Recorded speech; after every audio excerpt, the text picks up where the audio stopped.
भौगोलिक विषय से संबंधित अपने सफ़र को बरकरार रखते हुए आज हम एक ऐसे विषय के बारे में, एक ऐसी हवा के बारे में अध्ययन करेंगे जो समुद्र से 4000 किलोमीटर दूर से चलती है और भारत की आधी से ज़्यादा आबादी की ज़िंदगी को प्रभावित करती है। समय पर आए तो खेत लहला उठते हैं, देर हो जाए तो सूखा पड़ता है और अगर अधिक आ जाए तो पूरा शहर पानी में डूब जाता है। लेकिन सबसे बड़ा सवाल, ये हवाएं हर साल आती ही क्यों हैं? क्या ये हवाएं सिर्फ मौसम है या फिर पृथ्वी का कोई बड़ा प्राकृतिक इंजन? तो आज के लेक्चर में हम जानेंगे वाई मॉनसून एग्जिस्ट, कि मॉनसून क्यों एग्जिस्ट करता है। 1 जून केरल का एक तट, हर साल ठीक इसी दिन 4000 किलोमीटर दूर से एक हवा चलती है।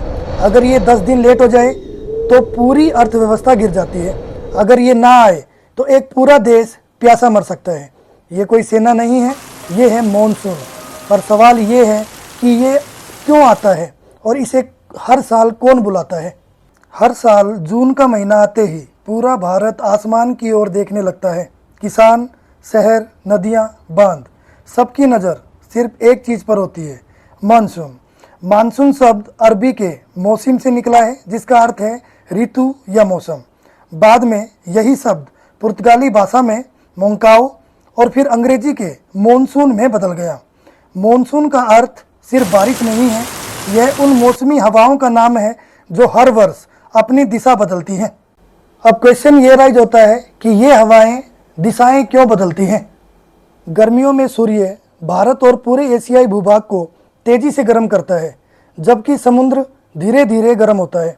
इससे भूमि पर कम वायुदाब और समुद्र पर अपेक्षाकृत अधिक वायुदाब बन जाता है।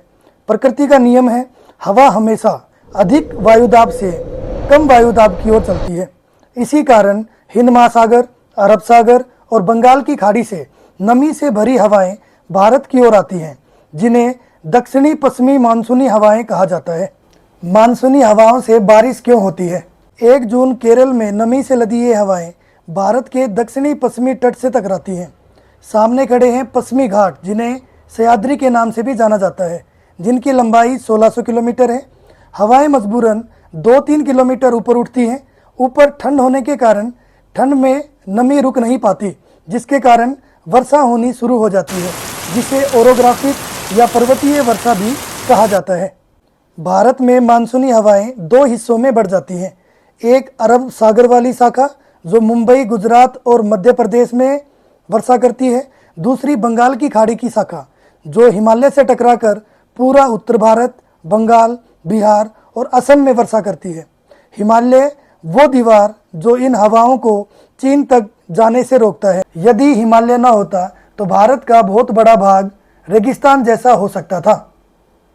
अब समझने वाली बात यह है कि क्या मानसून सिर्फ भारत में ही होता है या मानसूनी हवाएं सिर्फ भारत में ही चलती हैं? मानसून दुनिया के कई क्षेत्रों में पाया जाता है, जहां ऋतु के अनुसार हवाओं की दिशा बदलती है, जिसमें अफ्रीका महाद्वीप को शामिल किया जाता है। उत्तरी और दक्षिणी अमेरिका महाद्वीप को भी शामिल किया जाता है। इसके अलावा ऑस्ट्रेलिया महाद्वीप में भी हवाएं ऋतु के अनुसार अपनी दिशा बदलती हैं। लेकिन भारत का मॉनसून सबसे शक्तिशाली माना जाता है, क्योंकि यहाँ हिंद महासागर, अरब सागर, बंगाल की खाड़ी, विशाल एशियाई भूभाग और हिमालय मिलकर एक अनूठी प्रणाली का निर्माण करते हैं। अभी तक हमने ग्रीष्मकालीन मॉनसून के बारे में समझा। अब हम शीतकालीन मॉनसून या फिर मॉनसून शीतकाल में किस प्रकार से व्यवहार करता है, इसके बारे में अध्ययन करेंगे। सर्दियों में भूमि समुद्र से जल्दी ठंडी हो जाती है। अब अधिक वायुदाब भूमि पर बनता है और हवाएं भूमि से समुद्र की ओर चलती हैं। इसे उत्तरी पूर्वी मॉनसून कहा जाता है। भारत की अधिकांश वर्षा दक्षिणी पश्चिमी मॉनसून से होती है, जबकि तमिलनाडु जैसे क्षेत्रों में उत्तर पूर्व मॉनसून महत्वपूर्ण वर्षा लाता है। अब सोचिए, अगर मॉनसून ना आए तो क्या होगा? अगर मॉनसून ना आए तो नदियां सूख जाएंगी, बांध खाली हो जाएंगे, फसलें नष्ट होंगी, बिजली उत्पादन और पेयजल संकट में आ जाएगा। भारत की अर्थव्यवस्था और करोड़ों लोगों का जीवन मॉनसून पर निर्भर करता है। तो अगली बार जब पहली बारिश की बूंद आपके चेहरे पर लगेगी तो याद रखना कि वो केवल एक पानी की बूंद नहीं, बल्कि सूर्य, समुद्र, वायुदाब, तापमान और पृथ्वी की प्राकृतिक व्यवस्था की एक चरम घटना है, क्योंकि जब पृथ्वी सांस लेती है तब मानसून भारत में आता है। भौगोलिक विषयों से संबंधित सफर में बने रहिए। आप सभी का धन्यवाद।